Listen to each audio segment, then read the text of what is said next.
મિત્રો, હાલ અમદાવાદમાં રોગચાળો ફાટી નીકળ્યો છે। ઝાડા ઉલટીના 1366 તથા કોલેરાના 18 કેસ નોંધાયા છે।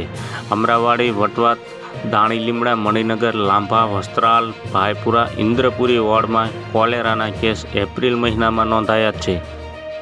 શહેરમાં પાણીમાં પોલ્યુશન આવવા અંગેની ફરિયાદના મ્યુનિસિપલ તંત્ર તરફથી સમયસર નિકાલ કરવામાં આવતો નથી, તો આ કારણથી પાણીજન્ય રોગોના કેસ સતત વધી રહ્યા છે। એપ્રિલ મહિનામાં ટાઇફોઇડના 323 તથા કમળાના 141 કેસ નોંધાયા છે। મચ્છરજન્ય એવા ડેન્ગ્યુના 36 કેસ નોંધાયા છે। મેલેરિયાના 31, ઝેરી મેલેરિયાના 2 તથા ચિકનગુનિયાનો 1 કેસ નોંધાયો છે। મ્યુનિસિપલ આરોગ્ય વિભાગ તરફથી લેવામાં આવેલ મ્યુનિસિપલ પુરવઠાના પાણીના સેમ્પલ પૈકી એક મહિનામાં 544 પાણીના સેમ્પલનો ક્લોરીન રિપોર્ટ નીલ આવ્યો છે।